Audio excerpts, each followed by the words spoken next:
Fala galera, tudo bem? Estamos aqui para mais um episódio do Podcast Somos. Eu sou o Milton, estou aqui com o Dr. Breno. Bom dia, boa tarde ou boa noite.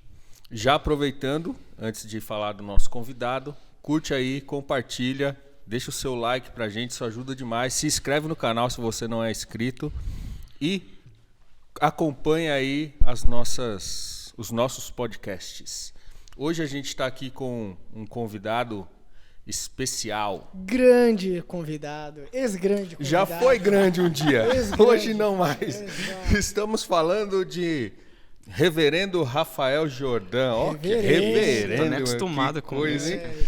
Para quem não conhece, o Já foi Rafinha ele é ordenado, pastor na Fazendinha, na Igreja Presbiteriana da Fazendinha. Já foi missionário também, serviu aí como missionário durante um longo tempo e hoje tem servido no cuidado da igreja lá. Falar um pouquinho? Ô, pastor, fala um pouquinho sobre você, reverendo, aqui, cara. A gente que nem te conhece direito. Conte-me cara. mais sobre a tua história. Você é casado, você é tão bonito, cara. Eu sou casado, Você é tão tenho bonito. uma filha Deixa eu ver, ficou mais maravilhosa, a primeira freira evangélica do nosso país. bonito. Oh, amém, glória. Eu acho que eu sou filho da IP Alpha, né? Eu tô aqui desde que eu me conheço por gente, assim, eu já tô aqui na igreja, né? E eu tenho uma história bastante interessante aqui, porque cheguei pequenininho, se não me engano... Não cresceu muito, mas tá. Continuo pequenininho, né? Qual é? Eu cresci, mas já deu uma murchada de novo. 1995, acredito que minha família chegou aqui. Eu devia ter uns 3, 4 anos de idade. E eu cresci na igreja, né? Embora não muito crente, por um bom período da minha vida. Daquele jeito.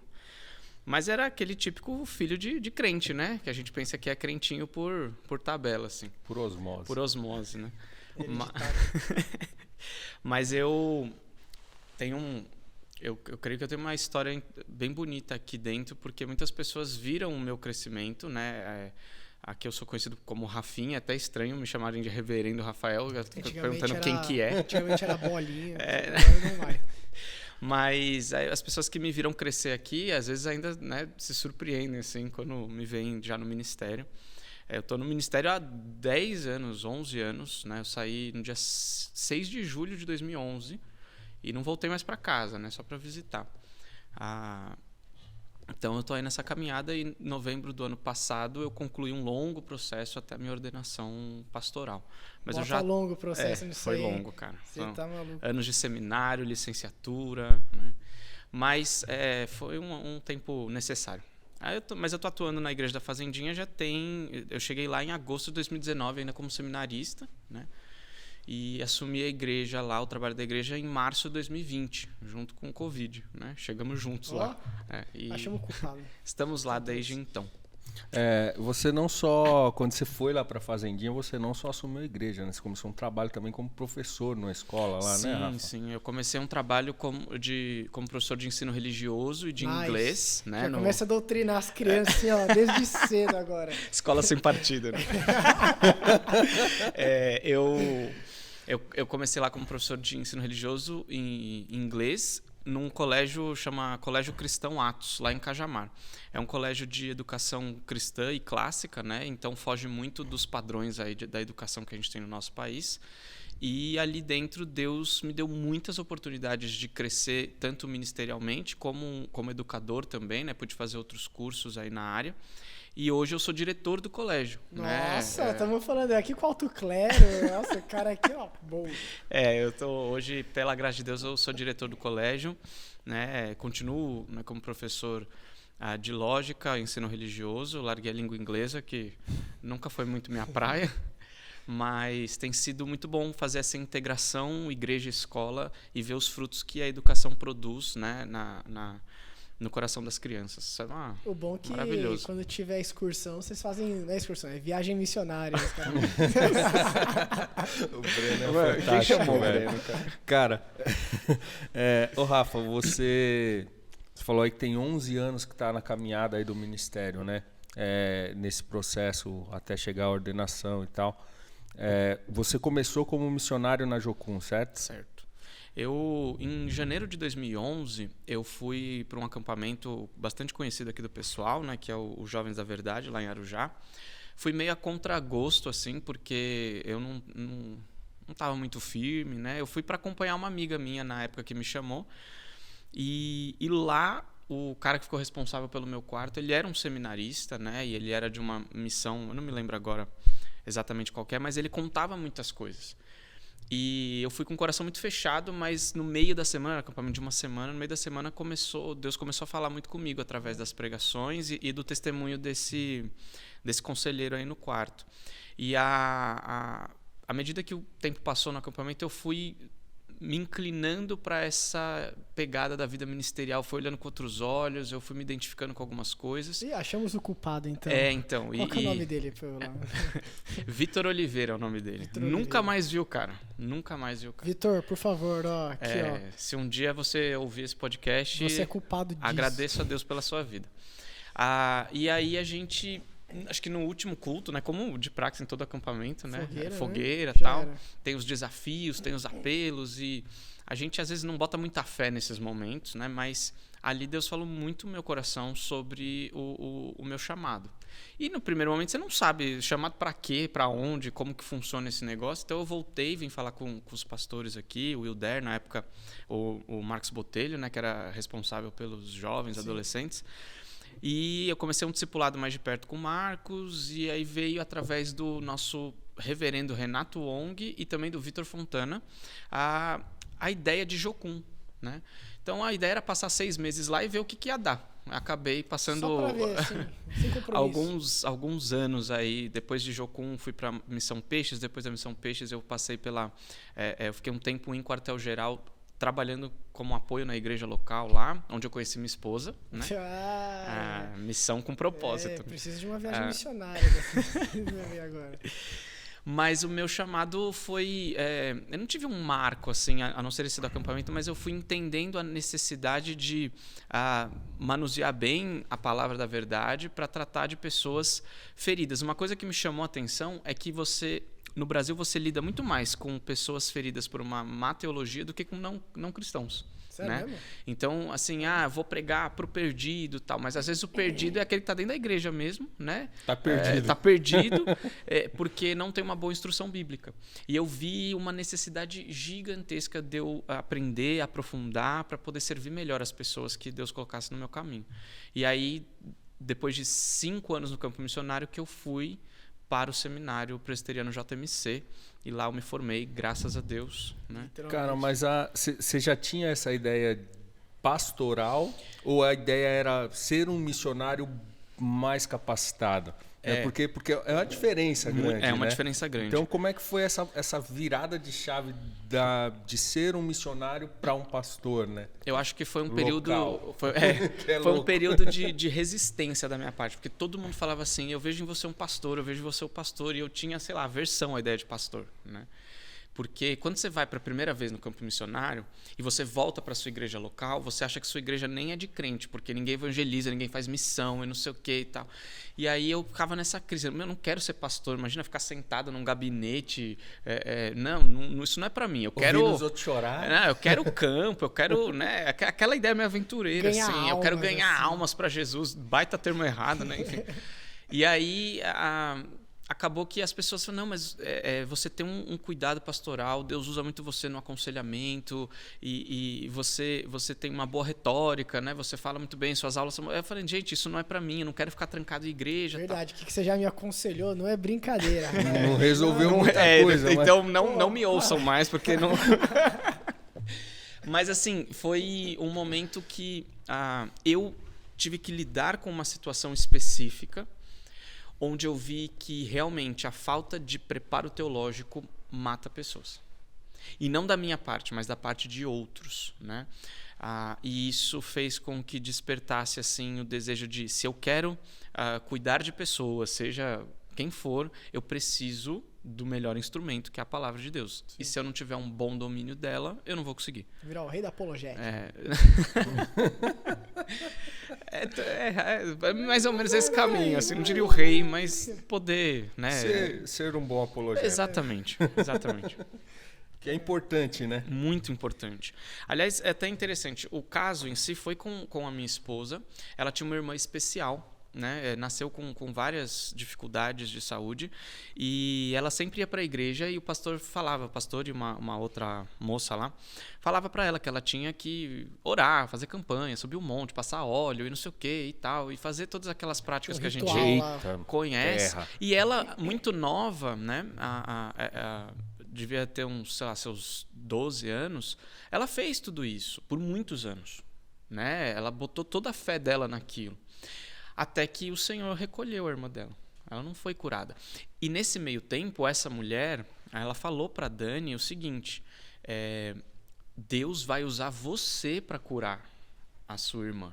Prometeu e agora? E aí, quando a Dani foi questionar essa fala, ela falou assim, você não teve fé suficiente. Nossa. Você falar isso para uma pessoa que na época já estava com seus 14, 15 anos, é uma adolescente, falar que ela não teve fé suficiente, gerou uma crise na Dani de entender a soberania de Deus, de entender vários aspectos da nossa fé, né? E nesse momento era o momento que a gente estava começando uma amizade, então foi bom para eu poder acompanhar, discipular, né? A gente nem sabia nesse momento todo esse processo dela que a gente se casaria, né? Isso veio depois, mas eu vi que era muito necessário, né? Para blindar as pessoas de ensinamentos como esse, que você tenha uma boa apologética, que você saiba, que você conheça a escritura para poder ensinar as pessoas. Real, você jogou um fardo em cima dela que... E assim, eu estou contando uma pessoa que, né, conhecida nossa, mas quantos não tem por aí? Essa é uma realidade muito triste, muito doída. Eu vivi de perto, né? Eu venho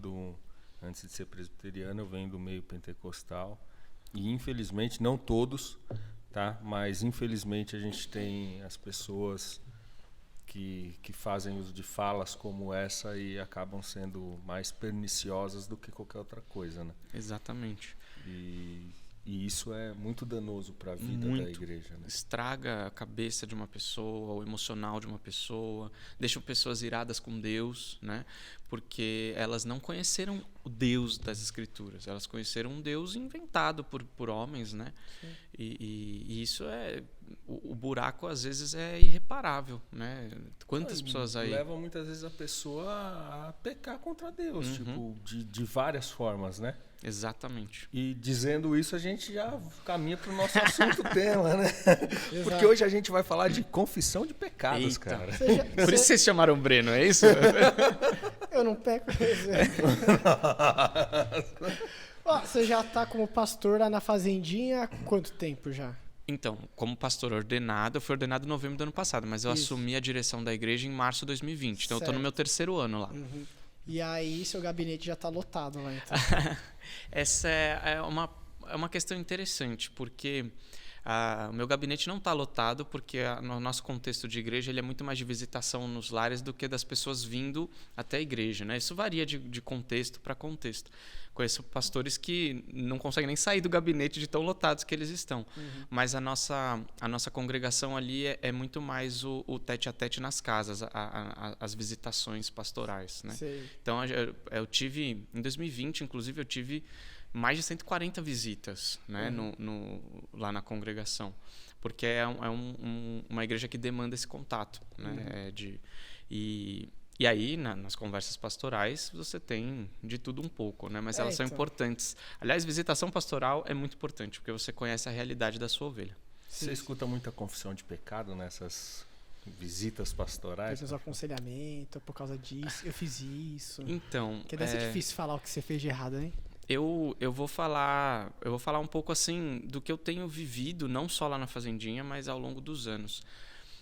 Eu não tenho visto essa prática de confissão de pecados como algo que faz parte da vida da igreja, o que é um pouco preocupante. Mas, tipo, confissão de pecado seria tipo o quê? Tipo, fiz isso, valeu, tchau.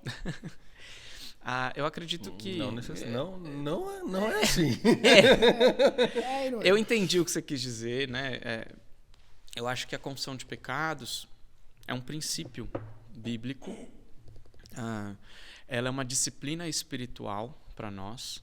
Ela é necessária para a minha vida pessoal, devocional com Deus, mas também para a minha vida em comunidade, né, com meus irmãos. Então, é extremamente necessário. É claro que ela não deve ser feita de qualquer jeito, né? Ela tem os seus contextos, os seus momentos, né, como ela deve acontecer, mas eu percebo, sim, que há mais uma intervenção, muitas vezes, quando os pastores ou líderes percebem alguma coisa, do que um ato voluntário de vir e confessar o pecado. Entendi.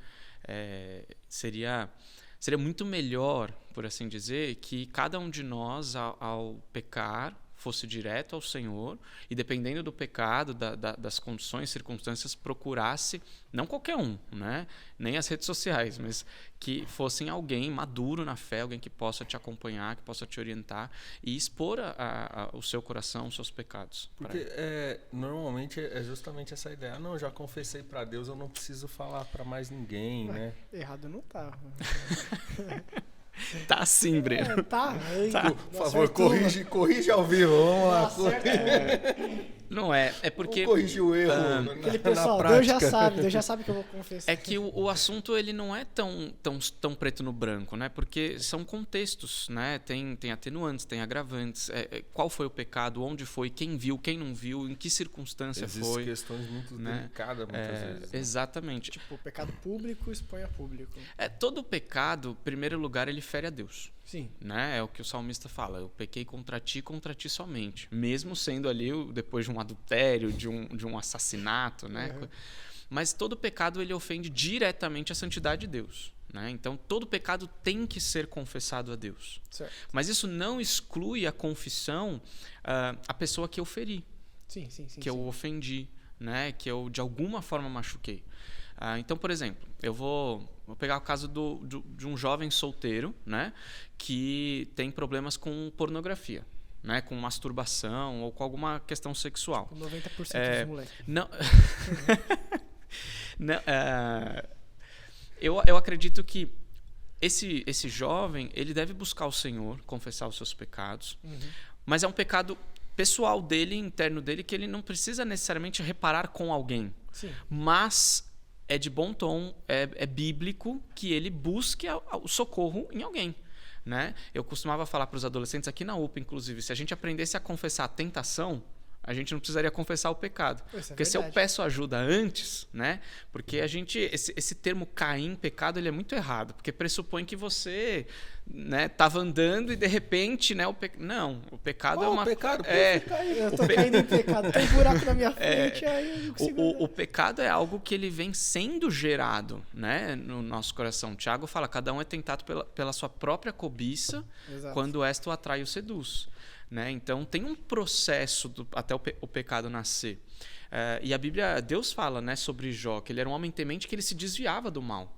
Né? Então nós sabemos que tem situações na nossa vida que a gente pode sim evitar, né, porque a gente sabe que o buraco está ali.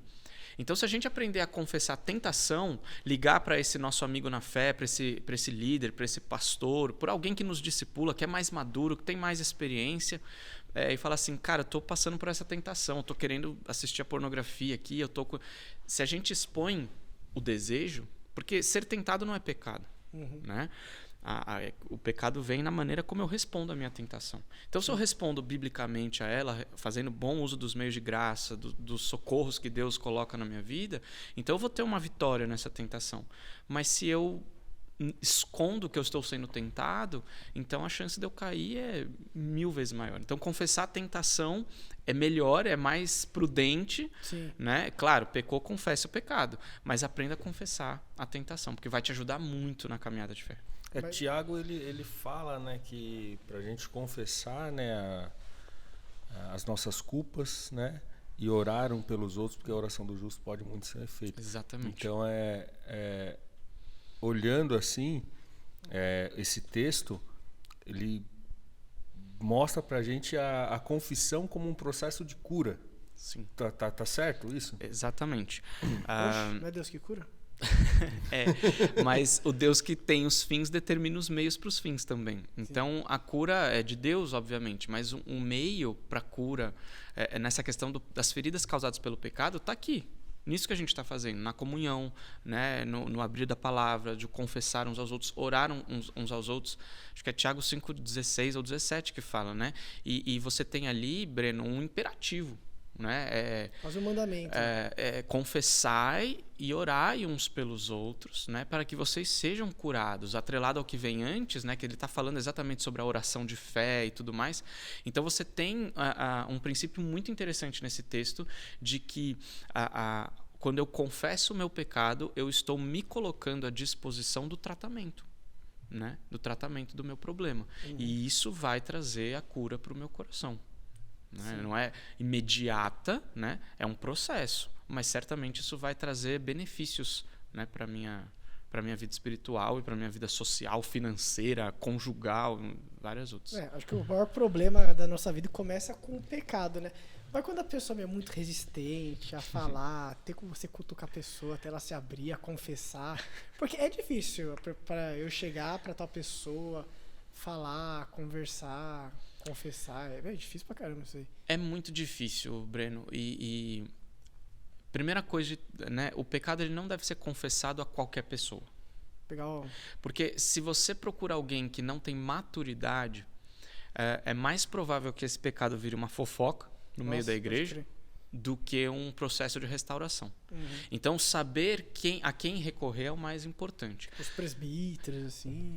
E assim, às vezes a gente acha que Tiago está colocando, porque ele falou de presbítero nos versículos anteriores, que acha que é só para a liderança eclesiástica. Mas não, nós somos irmãos em Cristo. Né? Então, você tem às vezes um amigo de fé, que não tem um ofício na igreja, não tem um cargo na igreja. Cara dos slides. Mas é crente. Mas é crente. Né? O cara dos slides, né? Seja lá quem Valeu, for. Cris. Aí, eles, né, sendo crentes, sendo maduros na fé, sendo pessoas experimentadas, eles podem certamente te orientar, te ouvir, orar com você, né, e iniciar um processo de discipulado, né, para você ser tratado no seu pecado. Rafa, será que assim essa rejeição, né, ou essa relutância, né, nem rejeição, mas essa relutância que as pessoas têm com relação a confessar o pecado, será que elas muitas vezes não partem por causa que as pessoas ligam isso à prática da Igreja Católica? Certamente. Tem isso? E qual que é não sei se existe uma diferença ou com alguma relação, porque na Igreja Católica você confessa só para o padre, né? Tem o confessionário lá e tal, tem todo um sistema, né? E aí tem a questão das penitências, né? Exatamente. Pode crer, tá a capelinha. Tá cortininha. Tem algumas dinâmicas que eles usam. Tem uma grande diferença, né, Milton? Pro católico, a confissão faz parte, né? Ou é um dos sacramentos, né? A confissão ao padre, né, a absolvição que vem do padre, é como se aquela absolvição fosse de fato o que perdoa o pecado, né, do penitente.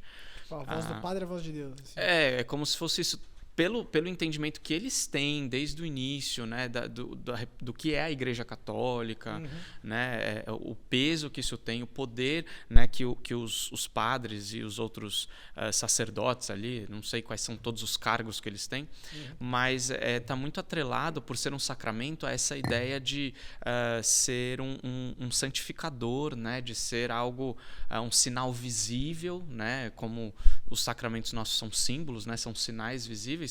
Para eles, que são 7 sacramentos, né, no catolicismo, a confissão de pecados entra aí como um sacramento e tem um rito, né, envolvendo isso. E acho que não é nem a prática de confessar ao padre, porque a gente às vezes procura pastores para confessar, mas é o que isso significa, né? A absolvição vem do padre.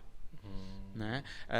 Embora nas liturgias reformadas, nos nossos cultos, a gente tenha, né, historicamente um momento de leitura da lei de Deus, oração de contrição, de confissão de pecados e depois uma leitura de absolvição, mas onde o ministro apenas expõe o texto bíblico, né, nessa leitura, entendendo que a palavra de Deus é que possibilita, né, essa absolvição. Então isso era muito comum nas liturgias reformadas. Hoje ainda tem, mas tem sumido essa prática, né? Mas a questão é que para nós a absolvição está no Evangelho, na palavra de Deus, está em Cristo Jesus, e para eles basta a absolvição do Padre. né? Entendi. E aí tem as penitências, tem as quantidades de rezas e tem uma equiparação que você tem que fazer para que você seja, então, de fato, perdoado. Você está compensando. Tem uma a gente é uma não compensação. nós fazemos isso também. Os evangélicos também Conte-me fazem mais. isso, né? Tipo assim, o cara que não, eu vou dar uma ofertinha maior, eu vou aparecer mais na igreja, eu vou servir mais, Eu não porque vou comer chocolate, às vou vezes tomar mais nessa ideia de compensar mesmo, né? Então, tipo, poxa, eu pequei essa semana, então não vou atrasar para EBD, sabe? Coisas assim que a gente fala, não, isso é coisa de católico, mas a gente tem os nossos Tem. os nossos jeitinhos evangélicos, né, de lidar com algumas coisas. Pode crer, bater carteira lá 3 vezes na semana. Vou em mais de um PG nessa semana. Ó. Olha, eu orei durante 6 minutos antes de dormir. Essa semana eu vou orar todo dia. Nunca foi na vigília e aparece na vigília. Né? Começa a reparar nas vigílias aí. A galera assim, você nunca vê. Mas a gente tem nossos jeitinhos. Mas acho que essa é a diferença, Milton. Para eles é um sacramento, né? E tem um peso espiritual e eles depositam esse perdão, essa absolvição na figura do padre, né? Na ação do padre. E nós não entendemos dessa forma. E você falou da questão do peso espiritual. O pecado, ele gera um peso espiritual na gente. Pô, dá uma vergonha de falar, mano. Não é disso. E a vergonha é justamente por conta disso, né? Eu acho que eu particularmente, durante um tempo, né? Compartilhando aqui com você. Confessa, Milton, vamos lá. Eu tinha mais dificuldade de falar pro próprio Deus dos meus pecados, porque muitas vezes eu achava um absurdo, assim, falava, como é que eu vou falar isso pra Deus? Tipo, sabe, é tão bizarro eu acho que... do que falar com alguém, cara, e é louco isso, eu né? acho que pra Deus é mais de boa, porque, mano, a gente pensa, pô, o cara é presbítero, por exemplo, eu tô líder de pequeno grupo, eu ajudo em tal coisa, pessoas super ativas, ou senão você mesmo que é pastor. Pô, esse cara aí, o alto clero, o cara meu super ativo, super crente, papapá. Pô, o cara pecou, vai falar pra alguém, pô, não vai estragar o nome do cara, ou se não é visão, igual o cara não é tão santo assim, entendeu? Tem essas coisas, não tem? E eu me surpreendi com a fala do Milton, porque, aliás, glória a Deus, né? Porque o que acontece? Essa posição que o Breno trouxe é a mais comum. Isso a gente chama de temor de homens. Porque importa muito mais o que o meu líder ou o que a minha comunidade vai pensar de mim se eu expor esse pecado de alguma forma, do que o que Deus está pensando de mim. É verdade. Né? Só que o meu pecado é uma afronta direta a Deus. E assim, de que vale a minha reputação pública, né? A minha vida pública, em relação àquilo que eu realmente sou diante de Deus? Até porque, assim, Deus sabe já o que eu fiz.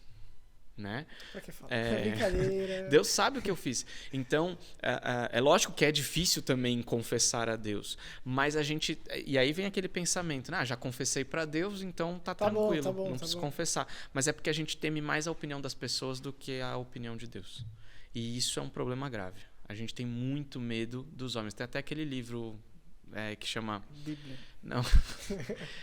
Quando os homens são grandes e Deus é pequeno, alguma coisa assim. E ele vai tratar sobre temor de homens. E a própria Escritura fala, né, pra gente temer mais aquele que pode lançar tanto a alma quanto o corpo, né? Se temer o que pode matar só o corpo, né? Exatamente. E se você pegar até mesmo a disposição dos 10 mandamentos, né? A gente se preocupa muito em não matar, não adulterar, não furtar, mas a gente não se preocupa em nada em não falar o nome de Deus em vão. A gente não se preocupa nada em guardar o dia do Senhor. Então, assim, mandamentos que são diretamente ligados a Deus, a gente quebra com mais tranquilidade. Mas aquele que é relacionado ao nosso próximo, talvez porque gerem consequências mais imediatas, né, ou mais visíveis, a gente tem muito mais medo de cometer do que os outros que são ligados diretamente a Deus. Uma dúvida interessante agora. Todo pecado tem que ser confessado? Do tipo, por exemplo, você xingou a mãe do cara no trânsito, entendeu? Aí você chega, para sua esposa e fala, pô, xinguei o cara no trânsito, tá bom. Aí no dia seguinte você fala, eu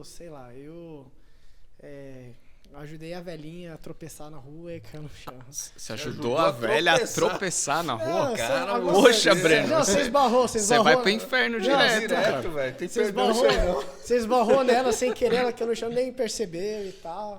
Breno, Mas toda vez, eu, toda vez. eu entendo a sua pergunta. Vamos por partes. Todo pecado precisa ser confessado. Todo. Todo, né? Todo pecado precisa ser confessado a Deus. Adeus. Tá?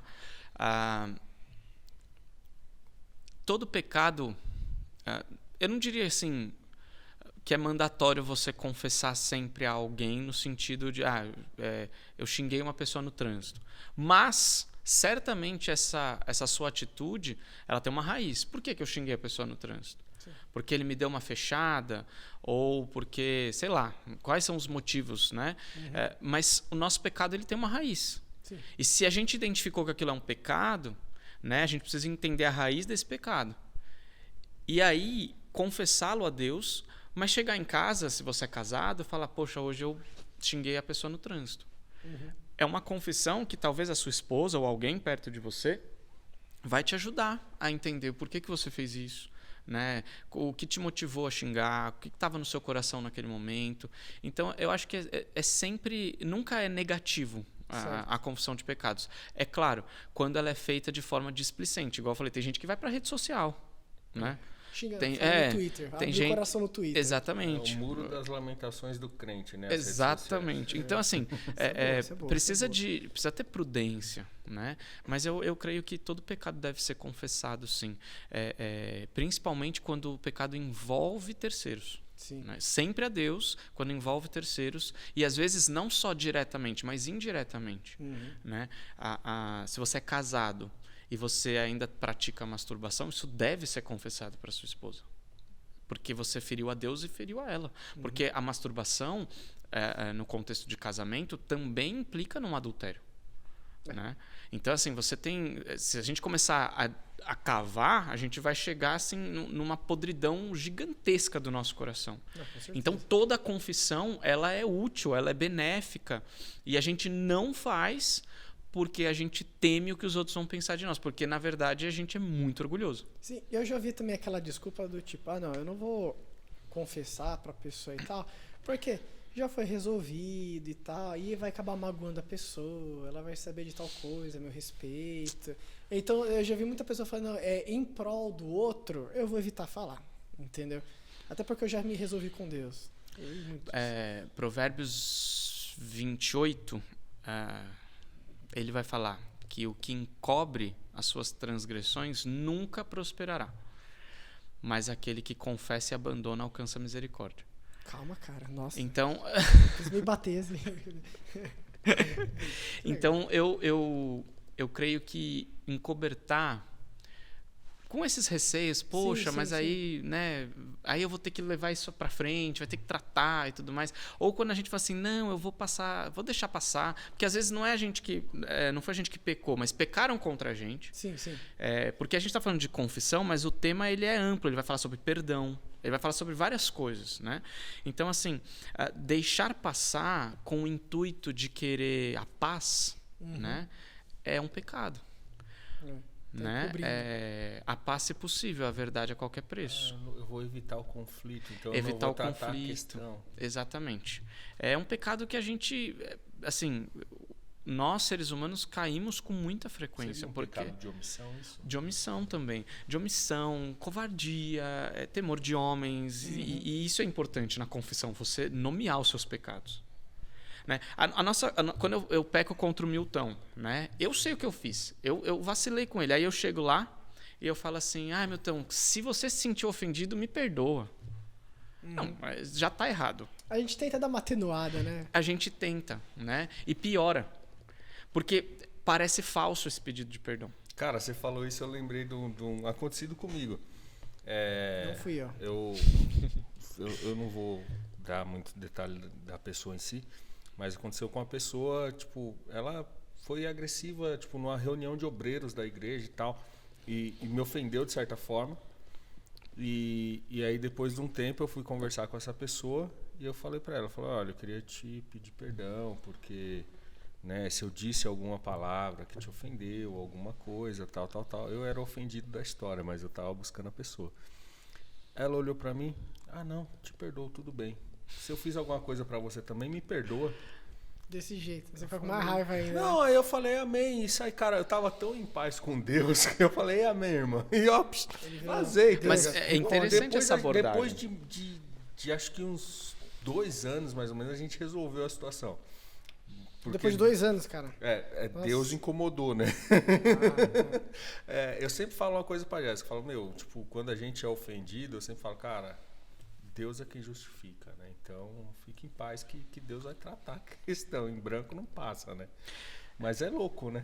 Porque essa sua abordagem com a pessoa, né? Você era vítima e você foi atrás procurar uma retratação e tal. E aí cabe nesse... Porque quando eu digo assim, olha, se eu te ofendi, quando você é vítima da situação, talvez você não tenha realmente noção de que você a ofendeu. Mas quando você é o agressor, você sabe que você ofendeu. Né? Então não vem com isso, mas se eu fiz... Não, porque isso soa arrogante, isso soa falso. Né? E é importante que a gente tenha essa prática. E é até interessante lembrar uma coisa que a gente não falou aqui ainda. Mas o amor de Deus por nós não muda, independente dos nossos pecados. Sim. Mas o perdão de Deus, ele é condicionado mediante arrependimento. Sim. E ao pedido de perdão. Né? Então, embora... mas Cristo já não morreu na cruz pelos meus pecados? Já. Mas Mateus 5 até para falar do já, mas... Não, e não só isso. Qual oração que Cristo nos ensinou? Exato. Na oração não tem uma parte de perdoa, né? Assim como eu perdoo. Então, assim, nós precisamos lembrar que é estranho e muita gente vai ouvir isso e vai falar assim, como assim, né? O perdão ele é condicionado, é mediante ao arrependimento. Né? Então, Deus ama pecadores arrependidos. Uhum. Então, a gente precisa entender isso, que é necessário a confissão. Davi, se não me engano, no Salmo 32, 38, agora eu não me lembro, mas ele vai falar, olha, enquanto eu calei minhas transgressões, eu sentia meus ossos sendo espremidos. Né? Então, o não confessar pecados, ele vai definhando as pessoas. Vai deixando as pessoas mal. E aí o que acontece? A gente vai pro psiquiatra, pro psicólogo, e não tem problema procurar os profissionais de saúde. Mas antes, faz um exame do seu coração. Porque às vezes você tem pecados escondidos, você tem pecados não confessados, e que isso vai causando até mesmo doenças, vai causando grandes problemas na nossa vida. Né? Então a gente precisa sempre desse autoexame, né? Como Davi falou no Salmo 139, sonda o meu coração, vê se há em mim algum caminho mau. É que a gente nunca lida os problemas da nossa vida como se fosse tipo um problema espiritual de verdade, né? Rafa, você falou da questão, né, de que os nossos pecados não diminuem o amor de Deus pela gente. E aí me lembrei do texto de Isaías 59, que ele fala o seguinte: eis que a mão do Senhor não está encolhida para que não possa salvar, nem agravado o seu ouvido para não poder ouvir. Mas as vossas iniquidades fazem separação entre vós e o vosso Deus, e os vossos pecados encobrem o seu rosto de vós para que não vos ouça. Perfeito. Cara, assim... A gente vê no texto, lógico que tem um contexto de Israel todo ali, mas a gente vê que está falando da ideia de que a misericórdia de Deus ela nos alcança, né? Exatamente. Sempre. Mas que o nosso pecado também nos distancia de Deus, né? Exatamente, Milton. E aí a gente normalmente usa aquela frase, um abismo leva a outro abismo. É isso? É isso. A gente começa a tratar o pecado como a gente gosta de fazer a nossa teologia em cima do pecado, né? Então a gente vai sistematizando, a gente vai encontrando caminhos, aliviando, tirando um pouquinho o peso. Não, mas é um atenuante, né? Pecado é pecado, né? Tem pecados, outro debate, mas tem pecados mais graves, né? Mas todo pecado é grave, tem os gravíssimos, né? A Deus, né? Já comecei. Então é importante a gente entender isso. Quem é Deus? Deus é santo. Deus é santo, santo, santo. Então, eu preciso ter essa consciência. E é legal, se não me engano, é o próprio texto de Tiago, ou 1 João, que é um texto clássico, né, de confissão de pecados. A palavra lá é homologuel, né, a ideia de concordar com Deus. Né? Quando eu confesso, eu estou consciente, né? Eu estou concordando que eu feri a Deus. Não é tipo, eu não estou pedindo desculpa para Deus. Não estou tirando o meu da reta, não. Eu estou ciente de que eu feri o santo Deus. Sim. Se isso não gerar temor e tremor no meu coração, tem um problema. É justamente a ideia de pedido de perdão de dívida. Exatamente. É isso. Devo, não nego, pago se puder. Até porque o dívida lá do Pai Nosso, né, ele tem um contexto financeiro, mas um contexto moral também. Né? Então, é muito interessante isso. É um pedido, é um reconhecimento de que você está em débito, porque você feriu você feriu a Deus, né, quando você pecou. Então, você precisa confessar. Ou seja, quando for confessar o pecado diante de alguém, não tente atenuar nada. Vai de cara lavada, fala. Sim. Não adianta ficar falando, é que eu estava estressado aquele dia, não estava bem, eu dormi pouco. As justificativas. Isso. As justificativas. Veja que confissão de pecados é algo que está na Escritura desde a queda. Adão, onde você está? Né?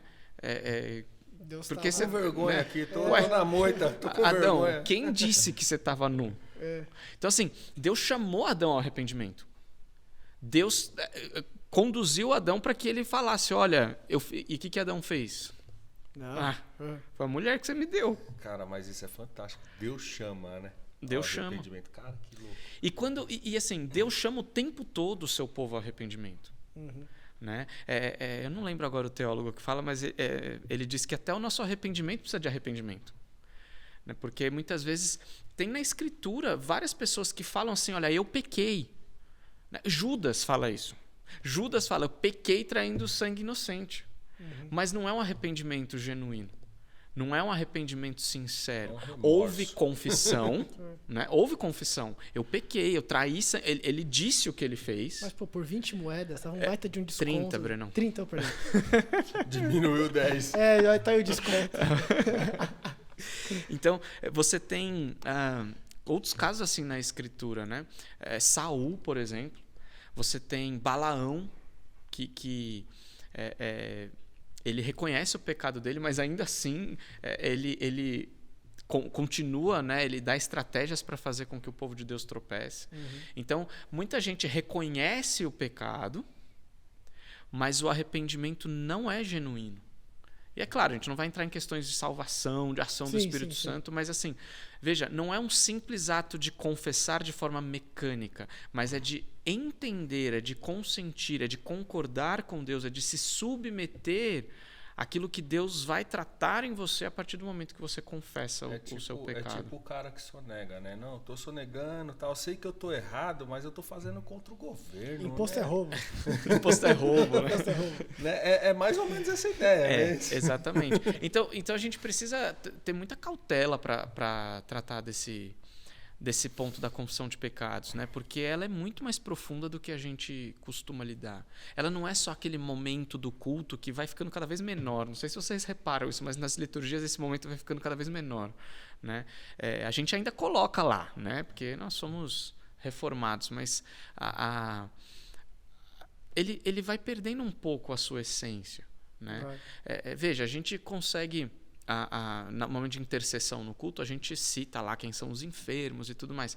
Mas quando o ministro está conduzindo a congregação nessa oração de confissão, quais pecados nós como congregação temos cometido contra Deus? Não, mas imagina só, o cara lá na frente, ó, o fulano tá enfermo, aquele fulano traiu a esposa, não. Orar por ele. Isso aí é irresponsabilidade. Não, pensa em Daniel que orou e falou assim, nós temos tá. pecado contra o Senhor. Neemias orou dessa forma. A própria Abacuque. Né? O conceito de nós, povo de Deus, temos pecado contra o Senhor. Nós somos negligentes, nós somos arrogantes, não é para você chegar, o fulano traiu o fulano. Não, isso aí é... Rafa, mas muitas vezes me parece que falar de pecado é algo muito difícil.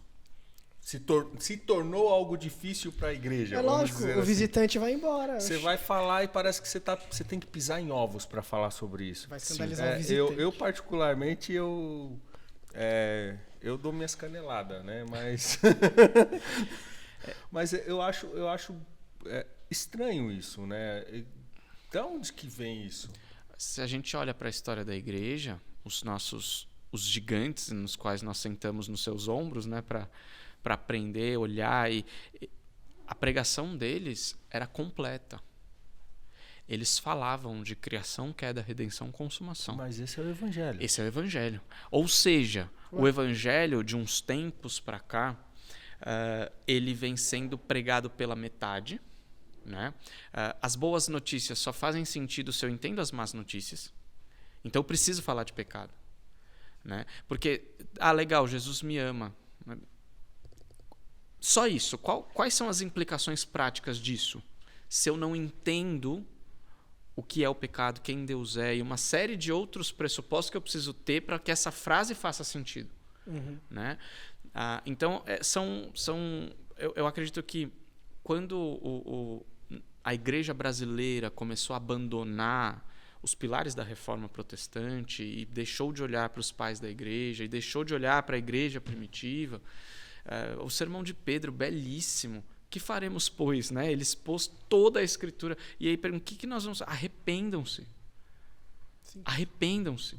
Né? Então, esse clamor por arrependimento, essa ausência de chamar ao arrependimento, de expor o pecado, não individual, mas expor pecados e trabalhar pecados, os púlpitos estão carentes, estão vazios disso. Porque não é atrativo, né? Eu conheço só o Deus que é amor, né? Então eu conheço um Deus que eu sou o queridinho dele, um Deus que fez tudo o que fez porque me ama, né?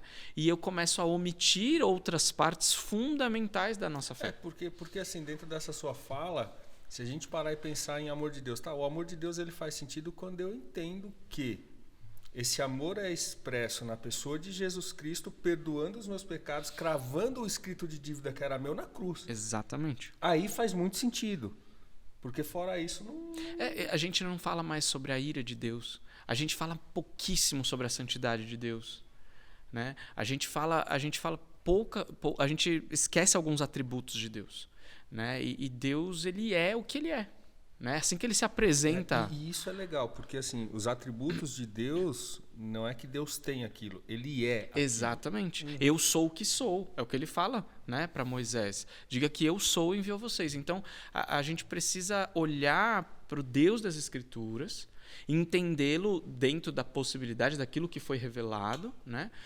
Ser submisso à revelação de Deus e não tentar isolar os atributos de Deus e ficar com aquilo que eu quero, aquilo que é mais confortável a mim.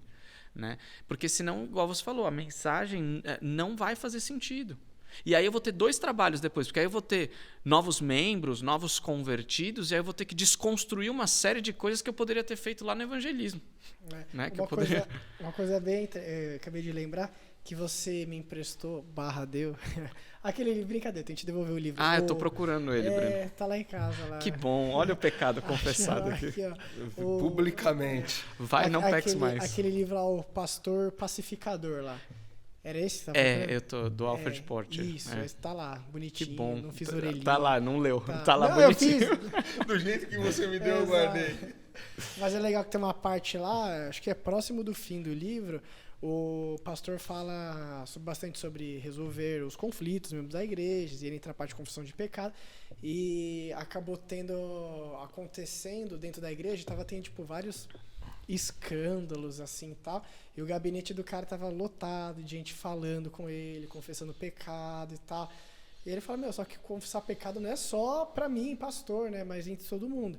E aí ele conversou com os membros lá do conselho da igreja, falou, gente, tem que mudar a nossa liturgia. Na nossa liturgia a gente tem que trazer o pessoal ao arrependimento. E para isso eu vou citar vários pecados lá e tal. Só que aí muitos membros do conselho foram contra, porque falaram, não, pastor, mas é domingo, de manhã, todo mundo tá querendo ouvir uma palavra, vai escandalizar os visitantes. Pô, imagina, o visitante vai chegar e o pastor fala, então, estamos querendo pedir perdão por ser arrogantes, mentirosos, traidores, nós pecamos, cobiçamos com nossos olhos, não valorizamos nossa família, somos péssimos parentes, pai. O visitante vai levantar e ir embora. Aí eles oraram muito a respeito, depois de ele conversar, reunião, né, de presbiteriano, aquelas reuniões curtas de horas, assim. Aí ele falou que depois desse tempo eles tomaram a decisão realmente, fazer desse jeito. E aí foi feito, e naquele dia, acho que tinha não sei quantos visitantes, ele ficou surpreso, assim, falou, meu Deus, eu vou falar isso, será que eu não mudo agora a liturgia na hora aqui, deixar passar? Eu falei, não, vou fazer.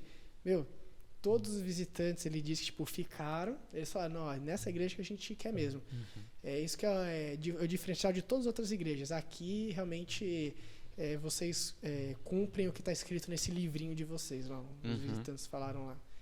Então, a gente vê... Então, é importante, né? Primeiro, a gente tem que lembrar que o culto, ele é a reunião do povo de Deus. Uhum. Tem espaço para o visitante? É evidente. É um local de se pregar o evangelho? Com certeza. Até porque a gente precisa pregar o evangelho para nós mesmos, o tempo todo. Mas eu não posso deixar elementos bíblicos de fora por causa do visitante. É bem-vindo, mas o culto não é para ele. Exatamente. Exato. É bem-vindo. Até porque, se a gente for aprofundar teologicamente, entra um ímpio na igreja para participar do culto, ele sendo não cristão, ele não tem condições de cultuar a Deus. Né? Então ali, talvez, o dia que ele entrou, vai ser o dia para eu expor o evangelho para ele. Né? O evangelho precisa ser pregado cada sermão. Né? Todo nosso sermão precisa apontar, precisa ter o evangelho inserido nele, né? Como parte dele. Então, assim, deixar de fazer algo porque vai ofender, no sentido de ofender a pessoa e ela não vai mais vir à igreja, coisa do tipo, não dá para escandalizar não crente. É esse que é o ponto. Né? O evangelho, na verdade, é um escândalo. Exato. Tipo, já estar lá já é um escândalo, entendeu? Sim. Então, assim, a gente precisa parar de inverter alguns valores que a gente tem e começar a tratar com a Bíblia como ela é. Né? Para nós e para aqueles que nos ouvem, aqueles que estão sendo acompanhados por nós de alguma forma. Porque essa ideia de não querer ferir, não me parece a ideia do evangelho, porque o evangelho fere. Uhum. Né? Ninguém está pedindo para ser rude, né? Para tratar os outros mal. Sim. Mas o evangelho fere a nossa consciência, o evangelho fere o nosso coração, né? Ferido pela tua palavra, e aí Deus mesmo vem com a cura. Então é importantíssimo expor o evangelho para que é a palavra de Deus que lança luz no pecado. Então, assim, o povo está sofrendo aí, depressão, tô triste, tô ansioso. Primeira pergunta que eu faço, como é que está a sua vida devocional? Isso é verdade.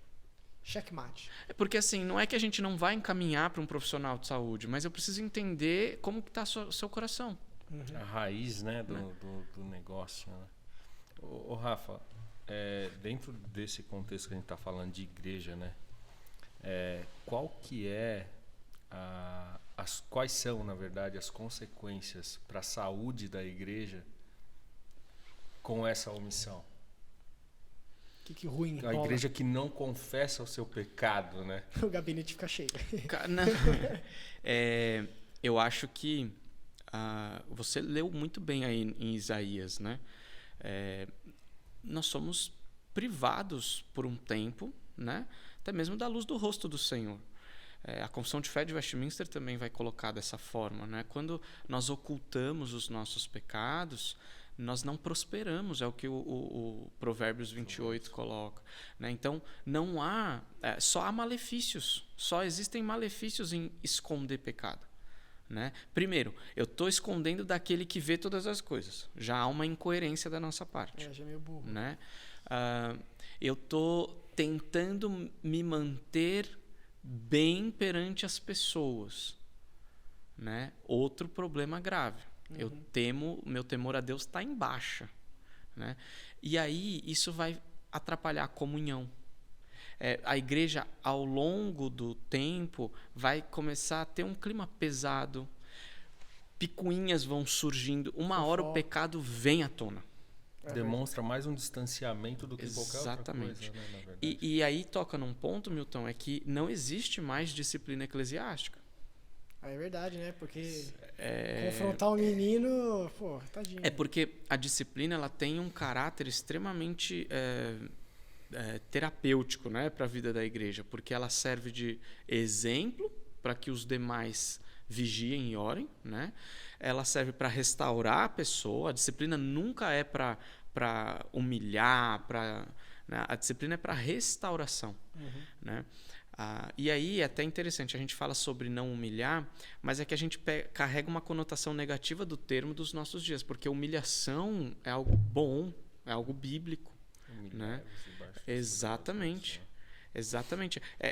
A humilhação, ela prepara o meu coração para a graça restauradora, né? Eu preciso entender quem eu sou, né? Eu sou um pecador alcançado pela graça de Deus. Mas o pecado, até o dia que ele vir, né, que o Senhor vir buscar a sua igreja, até o dia que eu morrer, ele vai ser parte da minha vida. A gente espera que é cada vez menos, mas ele está ali e é uma luta, né? Então a humilhação, ela nos desarma. Ela nos faz voltar para a nossa identidade, saber quem nós somos, de onde Deus nos tirou, para onde Ele está nos levando.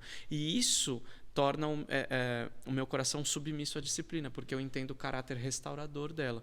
E as igrejas precisam voltar a praticar a disciplina eclesiástica não como legalistas, mas como pessoas que se importam com a pureza da igreja, né? E com o bem-estar dos seus membros mesmo. Porque se um pai, um marido, está em pecado e esse pecado não é tratado, a família sofre. E quando as famílias estão doentes, a igreja está doente. Sim. Há essa ligação íntima entre família e igreja, né? Por isso nós somos aliancistas. Então é importante a gente olhar com mais carinho para essa questão da confissão. Só tem benefício. E deixar o nosso orgulho de lado. O que é o mais difícil para nós. Isso é o bem mais difícil. Você admitir que você errou, cara. Pô, tá maluco, Milton? Eu que nunca erro fazer isso. Cara, a gente falou bastante dessa questão do pecado em si, da confissão do pecado e os malefícios da coisa, a gente falou. Mas quais são os benefícios de eu confessar o meu pecado para você? Ótimo. Né? Qual que é o benefício? Do que eu me beneficio disso? O que isso traz de bem para mim? Você se safa. O teu perdão no reverendo, pronto, né? Já era. Deixa aqui, meu amigo. Cara, eu posso citar são vários, tá? Mas eu quero citar o principal. Tá. Comunhão com Deus. Quando o meu pecado faz separação. Quando eu confesso e deixo, eu restauro a minha comunhão com Deus. E que benefício melhor eu poderia ter, né, do que esse? E aí, a partir desse, obviamente, vem vários outros. Quantos casamentos foram restaurados a partir da confissão de pecados? Quantas famílias foram restauradas, né, receberam um sopro da graça de Deus quando deixaram o orgulho de lado, se quebrantaram, né, se sujeitaram aos tratamentos. E veja, eu não estou falando de sentimento, tá? Eu estou sendo bem racional aqui. Decisão, né? Quantas igrejas não foram revitalizadas e depois outras plantadas, né, por conta dessa confissão de pecados? Então os benefícios são tremendos para a nossa espiritualidade, para a nossa vida conjugal, para a nossa família, para o nosso trabalho. A gente nós somos um país em crise financeira e muitas vezes o cristão está em crise financeira, mas ele se nega a reconhecer que ele não é um bom mordomo daquilo que Deus coloca na mão dele. De que ele não lida bem com as finanças. Isso é pecado. E aí o que a gente faz? A gente tenta dar jeitinhos, a gente esconde, a gente não confessa. Mas é melhor você confessar. Coloca um coach lá para a educação financeira e tá tudo certo. Sendo o reverendo Tony, pode ouvir. Não, mas assim, apesar de ser irônico essa fala do Breno, essa questão de não ser um bom mordomo é justamente a falta de uma educação financeira. Exatamente. Exatamente. Porque o evangélico, né, comum brasileiro, nós somos um povo evangélico defasado intelectualmente, no geral, tá? E não tomem minha frase como uma ofensa, mas o evangelicalismo no Brasil, ele caminhou muito para uma questão mística e abandonou o estudo. Sim. Né? E aí hoje a gente está colhendo fruto disso. É tudo sentimento, A gente sentindo mover, é isso. Não é só... isso também, né? Mas acaba que a gente abandona... A letra mata. Essa é clássica. A letra mata. A letra mata. O espírito vivifica, a glória. Cara, eu concordo com você, mas a gente tem dois extremos, né? Porque o cara ou ele tá espiritualizando demais tudo, ou ele é intelectual, a ponto de... Vai pro outro extremo. O cara né? só inchou intelectualmente, ele mas não consegue encontrar ali onde exatamente. as duas coisas se encontram e fluem. Exatamente. Assim. É aquilo que a gente sempre fala, né? Se a tua teologia não te coloca de joelhos, você não entendeu nada dela. É de joelho chorando. Então, assim, se ela não te conduz a uma adoração a Deus, a uma mudança de vida, a um compromisso de fé, então a sua teologia é apenas um inchaço acadêmico. Exatamente. E essa questão de se colocar de joelho entra a questão da humilhação. Da humilhação. Se a tua teologia não te humilha... Exatamente. Isso é importantíssimo, entender esse princípio. Caramba. Então é muita coisa pra poder confessar, então, cara. Nossa, é muita coisa. Você precisa de outro episódio, Breno. Não, eu vou precisar de uns 3 amigos, senão ou me escutar. 3? Então, qual é, cara? Um só vai ser pouco. Vai ficar de saco cheio de vídeo. Mas, cara, esse é um assunto que ele é delicado. Extremamente. Mas não devia ele é ser. profundo. A gente não consegue explorar ele em poucos minutos. E você consegue perceber quando a pessoa tá confessando, tipo, real, de coração, ou de praxe, assim? Cara, eu sou só um pastor. Eu não... Pô, você não é o rei da espiritualidade? Eu não sou... Acho que só quem pode discernir corações é o Espírito. Porém, existem os frutos de arrependimento, né? Só chorando Não, choro evidentemente não é regra, né? Mas ele acompanha arrependimento. Mas é a mudança. Você vê os 2 reis de Israel, Saul e Davi, quando foram confrontados, qual foi a postura de cada um? Né? Davi, ele encontrou um lugar de arrependimento, ele se humilhou perante o Senhor, ele foi exposto, né? Davi, ele é o homem segundo o coração de Deus, justamente por essa rapidez, por assim dizer, de se quebrantar diante do Senhor. Sim. Saul ele até falou, ele confessou, olha, eu pequei, mas assim, foi uma confissão da boca para fora, né? Tanto é que ele vira até para o profeta e fala assim, sacrificar para o seu Deus, né? Como assim, não é mais seu Deus, Saul? Como que funciona isso? Então, você vê que são posturas de 2 reis de Israel completamente diferentes. Sim. Pecadores, fizeram coisas horríveis, né? Mas que um quebrantado diante do Senhor, né? Humilhado diante do Senhor. Salmo 51, Salmo 32, você vê esse quebrantamento de Davi. E Saul que, né, aos poucos foi minguando, né? Eu tenho outra dúvida interessante. Só vou comentar. Não, fala aí. Aí você pergunta. Eu acho interessante porque assim, uma forma que a gente vê se a pessoa de fato se arrependeu, lógico, os frutos, né, é indiscutível, mas o quanto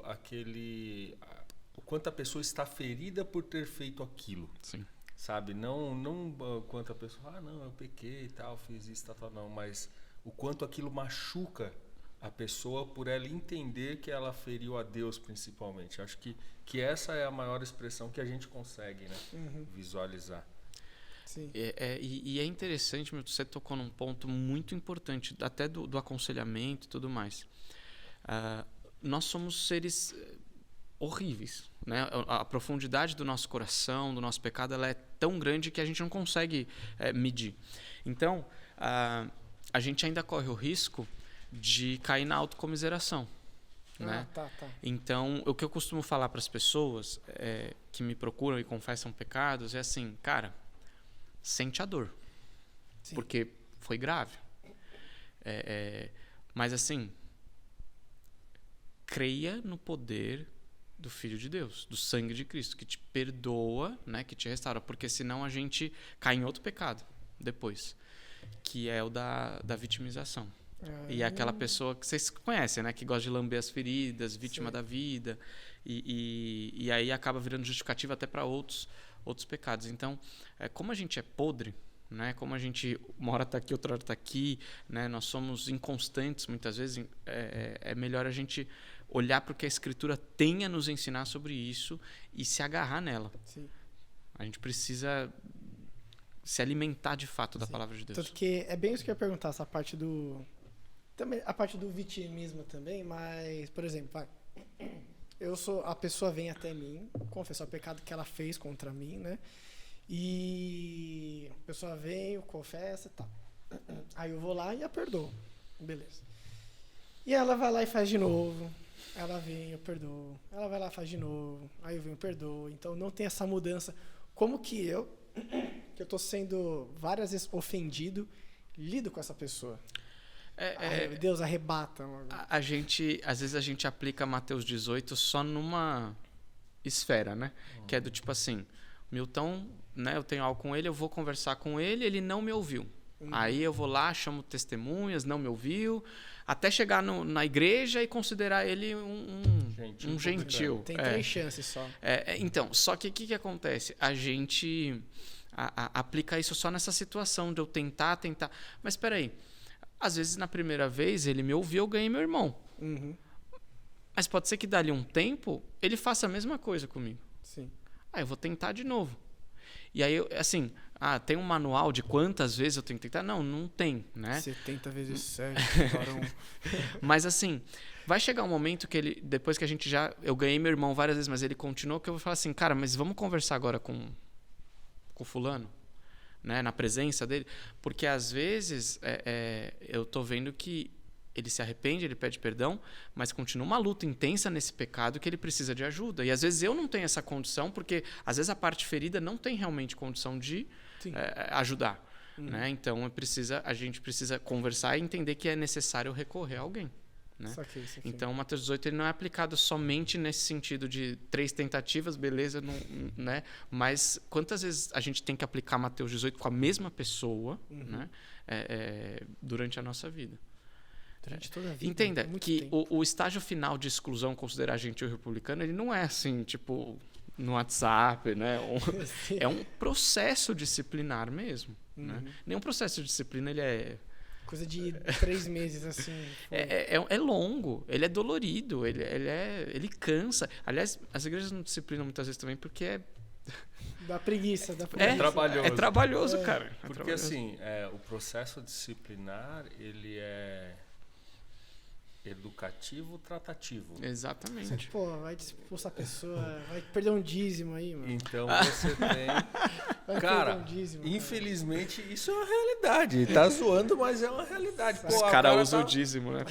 Mas o cara é o cara é diretor de banco, cara. Alto, tal. Cara, isso acontece. Isso é uma realidade triste da nossa igreja. Da nossa igreja, como eu falo, igreja brasileira. Da igreja cristã. Cara, isso é algo que é horrível. Você tem uma questão dessa. E tanto da liderança, né, que fala assim, pô, mas né, esse cara aí não dá. Quanto o cara mesmo fala assim, tipo, já conheço casos de cara fala assim, mas assim, se eu for disciplinado, eu vou parar de dar o dízimo. O cara meteu tipo, ele ameaça com o bolso dele, né? O cara jogou super trunfo. Tipo, assim. Aí... Eu tô comprando a minha salvação. Exatamente, voltamos no tempo. Né? Cara, é bizarro. Porque esse assunto ele renderia muito mais ainda, muito né? mais. Tipo, se a gente fosse conversar, mas... Não, vamos expor. Vamos expor o pecado dos outros. Exato. Eu não tenho muito confessado meu, então... Não tem muito, né, Breno? Então tem que falar dos outros. É repórter gospel isso aqui. Rafa, qual o livro assim que você indicaria pra gente... Fora a Bíblia, lógico. E o que eu peguei de você. Para que trabalhe essa questão do pecado, se alguém quiser procurar alguma literatura ou alguma, sei lá, blog, qualquer coisa que tem algum material que... Eu tenho... Confissões de Santo Agostinho é uma boa recomendação. Faz sentido. Mas, eu quero caminhar num outro sentido. Tem um livro que, embora ele seja voltado para pastores, né? Mas eu acho que todo crente deveria ler, que é o Vocação Perigosa, do Paul Tripp ou do Ted Tripp, eu não me lembro agora se é de um deles. Uhum. Mas por que eu digo que, embora ele vá tratar muito sobre o ministério pastoral, você tem na figura do pastor um ser humano. Sim. Né? E o livro ele escancara muito bem a profundidade do coração do homem. E o livro ele trata muito essa ideia da importância de confissão. A importância de você entender quem você feriu, entender a santidade de Deus e você buscar ajuda, buscar tratamento. E aí tem o pastor pacificador, né? Uhum. Que vai tratar muito sobre esses conflitos, né, de disciplina, de como resolver. E todos esses livros, né, eles vão tratar... eu não consigo recomendar assim, de cabeça nenhum que vai falar especificamente sobre isso. Sim. Mas todo livro de aconselhamento cristão ele vai passar. Né, de Pecados Intocáveis, do Jerry. Acho que é Jerry o nome dele. Esqueci o nome dele. É um livro assim, fenomenal para... Aquele livretinho Ego Transformado. Aquele pequeno livro que é um grande soco na cara, né? São livros que... Esses livros que vão tratar ídolos do coração, né? Você vai encontrar aí uma boa... se você não vai encontrar nada sobre confissão, certamente depois de ler você vai ter muita coisa para confessar. Muita coisa. Beleza. Bem, caminhando já para o final então a gente queria deixar aqui um versículo aqui que fala a respeito sobre isso. Milton, pode ler, por favor? Vamos lá, o Rafa falou bastante dele, então vamos ler. Provérbios 28, versículo 13 e versículo 14, diz assim: Quem encobre as suas transgressões jamais prosperará, mas o que as confessa e abandona alcançará misericórdia. Feliz é aquele que sempre teme o Senhor, mas o que endurece o seu coração cairá na desgraça. Então a gente viu aqui que temos que confessar pecado, só não vai no Facebook fazer isso, pelo amor de Deus. Isso, a soma de tudo que a gente conversou é isso que o Breno... Pronto, é isso. Como foi dito, procure um irmão maduro na fé, cristão de verdade, que vai poder te ajudar, vai poder te aconselhar e te ajudar nessas... Aliás, se vocês me permitem, eu sei que acabou e tal, mas vão atrás dos pastores de vocês. Eles estão aqui para isso, para ajudar vocês. E eu sei que às vezes grandes igrejas têm os pastores setorizados, né? Mas o pastor ele é pastor da igreja, né? Então procura o pastor. Procura o pastor, se você é dos jovens, mas você... A gente pode procurar o pastor. Pode, deve procurar o pastor, né? Dá trabalho pro seu pastor. Mas confesse a tentação. Não espera cair do pecado. Isso é muito importante, né? Essa ideia de procurar mesmo o pastor, a liderança da igreja e... Dá trabalho pros caras. Não tenha vergonha, porque o seu pastor é muito mais pecador que você. Então, ele vai saber lidar. Tem uns amigos aí que não tem. E se ele fizer alguma dessas pataquadas de expor você, é porque ele nem crente é, um miserável. Eita, terra. Aí já muda de igreja, mais fácil. Já ia expor o Breno aqui, né? É isso aí, galera. Então, Rafinha... É isso aí, gente. Rafa. Muito obrigado. Obrigado, Milton, aqui. Obrigado, Rafinha aí. Então, eu queria tirar um tempo dos dois depois aí pra vocês me ouvirem lá. 2 horinhas cada um. Pouca coisa.